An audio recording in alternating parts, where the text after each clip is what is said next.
there should be some kind of sanctions against that place until they make some type of change. You can't take the vertebrae out of your back just to fit inside of someone's ceiling.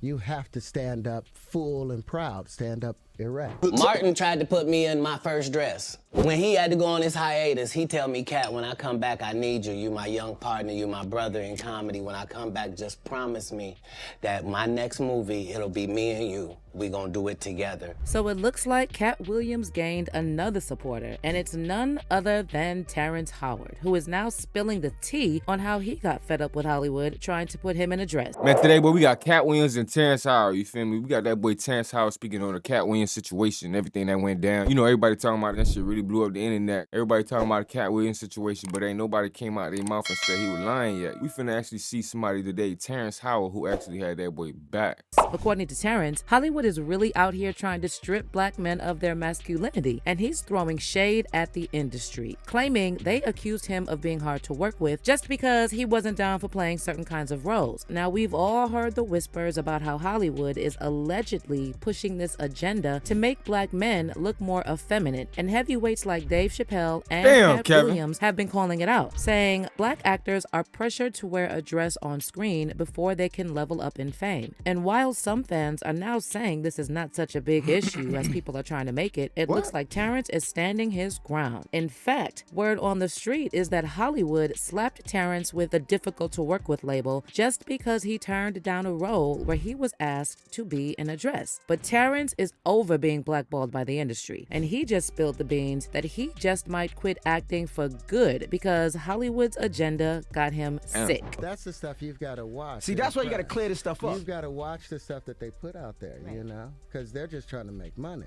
So you've all probably heard by now that Katt Williams reignited the conversation surrounding the rumored agenda in Hollywood about black male actors being pressured to wear dresses on screen. See, bro, they be trying to do all this just to make money. Yeah, I was ignorant to the fact I ain't even realize it with movies like Big Mama's House. I'm like, nah, this is just a good movie the whole time. Nah, that was just another way for the sneak a black man in a dress. And boom, we fell for it. We ain't even notice it. I was blind to it at least. I'm thinking, oh, nah, this is an undercover movie. Boy, they sauced this one smoothly, boy. You feel me? I'm surprised they didn't get Katt in this one. Bro, what the hell? I'm over here with Martin. I get to do this. I get to do that. Yeah, nah, you feel me? That shit probably would have tricked you too, boy. No cap. Stay before woke, they boy. reach that A-list Had to wake status. up, And now boy, like, some oh, nah. sources are claiming Terrence Howard is one of the many talented actors who got blacklisted for saying no to the dress. Now, Terrence has been a talk of the town kind of dude for some time, and that's because his personal life drama often took the spotlight away from his acting. But let's not front on his talent, though. Back in the early 2000s, Terrence was on the verge of being the next best leading man. His Oscar-winning performance in Crash had folks thinking he was going to be the hottest actor of his generation. Jump to 2008, Terrence showed up in the Marvel blockbuster Iron Man as Rhodey. And they got rid of, bro, next movie, bro. And even though he's holding down a side gig, he's cashing in as the highest paid actor in the movie. But fast forward to 2010, and what do you know? Don Cheadle steps in as Rhodey in the Iron Man sequel. Word on the street is Terrence got hit with a massive pay cut offer, like 50 to 80% for Iron Man 2. But here's the kicker. We never found out if he said no or if Marvel pulled the plug on him. Entertainment Weekly spilled the tea back then, saying Terrence might have had a temper issue and was a handful on set. But Terrence didn't take that narrative lying down, and he claimed he got tagged as the angry black man on purpose, especially after he started speaking up about Hollywood's agenda to emasculate black men. Now, this whole Hollywood trying to push a more feminine image on black men is not a fresh idea, and many black comedians and actors have publicly spoken out about it. Take Eddie Griffin, for example. He was one of the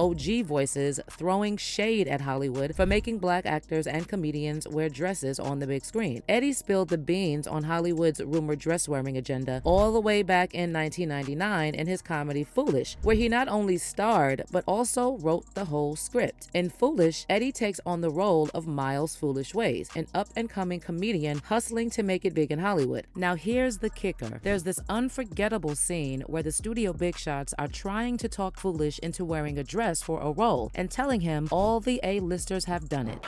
So what do you think? It's never been done before. 3 lovable drag queens driving cross-country, helping middle America solve its problems. Y'all want me to wear a dress? Oh! This isn't a throwaway role. you'll be carrying the emotional energy of the movie. Man, fuck that. He said, so y'all want me to wear it? Nah, it's over with, bruh. The answer's no, bruh. Forget about it, bruh. What you still asking this dumbass shit for, bruh? Hit it, bruh. Slide, bruh. Get gone, bruh. Goose, bruh. Out of there. Skedaddle. It's not that I don't appreciate the You know offer, that 'cause word. I do, but All we're asking you to do is to take Sell the your script soul. home. Just sign right here on the X, on the dotted line. What? I'm good. Foolish. There's a lot of money involved. We're talking a major motion picture here, Foolish. Why you gotta play a drag queen? He look like a drag queen to you, bro? Yeah. No, bro. How you know how to act like them, bro? That won't be offensive, bro. That won't be racist, bro. I like trying to get a black person to play a white person in the movie, bro. That's not it, bro. Y'all wouldn't let that happen, bro. So why y'all trying to make this happen, bro? He ain't lying. Oh, y'all motherfuckers got me so fucked up right now. it's not that I don't appreciate the offer, because I do, but All we're asking you to do is to take the script home, read it, and make a decision. Then make the decision. The answer's no. Foolish. No, no, It's a no, lot of no, money. no. We're talking a major motion picture here, Foolish. Now, flashback to 2006, and Dave Chappelle spills the tea on Oprah's show, sharing that he experienced a wild incident where he got pushed to wear a dress for a movie role with Martin Lawrence. And the way he described it sounded like a scene straight out of Foolish. And he put this dress on, and what? The prostitute? Nah, I'm not doing that. I don't feel comfortable with that. That should have been in the discussion. What? You don't feel comfortable with it? I mean, it's a hilarious bit. All the greats have done it. So fast forward a bit when KevinHart was asked to comment on Dave's story, and he just shrugged it off, saying that kind of thing never happened to him. Definitely haven't ran into to put on the dress. I mean, you know, you have to have boundaries. You have to have limits that you refuse to cross. You know, for me, I know what they are. But just a few years later, Kevin ends up in an SNL sketch in a dress, and it was like a game changer for his career. Suddenly, Kevin's popularity and success skyrocketed, allegedly all thanks to that dress-wearing stint on SNL. But the dress saga doesn't Sold stop out, there. bro. Katt Williams jumps into the mix, claiming the whole dress deal is tied to whether you choose to dance with the Illuminati or not. So, you know, some of us make choices. I think it's not a biggest choice for others. I'm saying at the end of the day, Kevin doesn't have to worry about what people are going to say about him wearing a dress because of the long line of dress-wearing people before him. So now we have Big Mama's house 1, 2, and 3. Yeah. I've never seen Medea in a pantsuit. I think she wears dresses. So now I'm saying, why are we picking on poor little KevinHart? Because it was his turn next. Some of us are against the Illuminati, and we are against the Illuminati at our own detriment. When people are against the Illuminati, then they get punched in the face all the time. The press hates them, and nobody likes them.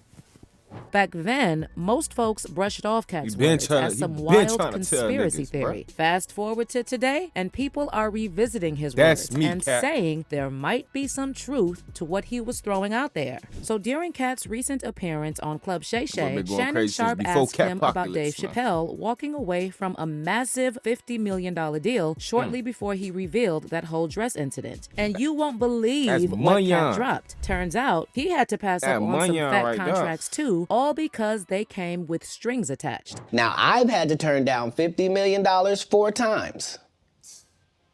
4 times. Just to protect my integrity and that virgin hole I was telling you about. Right. Because P. Diddy be wanting to party. And you gotta tell him no. You got to tell him no. I did. I did. See, I got the receipts for everything I'm telling you. That's why I can say them so freely. But Katt didn't stop there. Damn. He also P. Diddy? claimed that Martin Lawrence tried to put him in Nah, his first Diddy. dress for Big Mama's house. And when Katt shut that down, Brandon T. Jackson swooped in and took the role. Martin tried to put me in my first dress. When he had to go on his hiatus, he tell me, Katt, when I come back, I need you. You my young partner, you my brother in comedy. When I come back, just promise me that my next movie, it'll be me and you. We gonna do it together. We gonna do some buddy cop. I said, Martin, you got my mother word. Go do what you gotta do. When you come back, I'm in your movie. Don't trip. I don't need to see the script or nothing. You know, we get in that office and this fool pull out Big Mama's House 2. I almost died. And I gotta read this script in front of all these good white people. That boy gotta take back his word. Now you feel me? Now you finna make this man look like he gave you his word, and you finna try to make him go against his morals. You feel me? Nah, bro. I'm taking my word back, bro. You sold, bro. You played, bro. I ain't fucking with that, bro. I ain't fucking with that gay shit, bro. Nah, bro. Where this nigga want me to get in a dress with him. And I'm literally saying to everybody, why is he in a dress again? You already played the old lady as an FBI agent. We can play anything now. We can be playing a dog catcher this time. Why do we need to be in a dress? And I get so mad, I say, you don't want me. You want Brandon T. Jackson. And that's who they went and got. Twice I said it, they went and got him. Just like I'm telling you, I had that other dude's work. I had all of it. Now, circling back to Terrance Howard, reports recently emerged that this whole dress thing was one of the main reasons Terrance turned his back on Hollywood. All right, let me fill you in on the latest interview with Terrance. When they asked him about the buzz going around that he got the boot from Iron Man 2 because of anger issues and not being the most cooperative on set, Terrance shut that down real quick and made it crystal clear that he wasn't about to let Hollywood bosses tell him what a black man should look like on the big screen. So according to Terrance, black actors are getting pushed to embrace a more effeminate vibe if they want to hit the big leagues. He said, "My daddy taught me never take the vertebrae out of your back or the base out of your throat. I ain't raising sheep, I raised men. Stay a man. Everything is androgynous, you know? The more successful men are now the effeminate." And then in another recent interview with Revolt, Terrance doubled down on his thoughts with Hollywood having a bone to pick with strong black men. And he said that only white men are allowed to be both strong and non-threatening at the same time. The man has been demonized, Terrance said. With the new formula, most men are made to be effeminate and not have their power or sense of strength. They allow white men to be able to be strong, but when it's black men, it's seen as a threat. He also added, "I don't want to remove a few chromosomes to fit into someone's story, so I feel they need to expand their stories to allow men to be men and simultaneously appreciate a woman's beauty." Now, as you can imagine, the internet is serving up a buffet of opinions on this whole saga. Some folks are quick to throw around the label conspiracy theorists at Terrance and Katt Williams, and they're also saying we have way bigger problems to worry about than actors wearing dresses. How is they gonna throw you Someone off? said, When as a a nigga throwing 42-year-old black man, the last thing I'm worried about in my life is comedians wearing dresses. Rap, hip-hop, and hood culture are way more threatening to my life than this. And another one added, putting on a dress is for comedic value. Medea, Shanae, Nutty Professor, White Chicks, Big Mama's House were all hilarious. Making people laugh is what it's all about. Someone told people the narrative of a dress being used to emasculate men, and y'all ran with it. But on the flip side, there are many fans giving Terrance and Katt some major props for pulling back the curtain on Hollywood's shady side. And they're convinced this whole dress thing is more sinister than it seems. One person wrote, "Terrance Howard is absolutely correct. This ain't no conspiracy. They all know the agenda." And another one added, "I'm with Terrance. Brothers are still enslaved and don't seem to care. All because of the almighty dollar. They are definitely trying to emasculate our men, and our men are cool with it." But let me know how you feel about Terrance Howard's comments on the dress controversy. Do you think there's really an agenda behind the way Hollywood portrays black men? Leave your comments down below. Nah, that's crazy, bro. For real.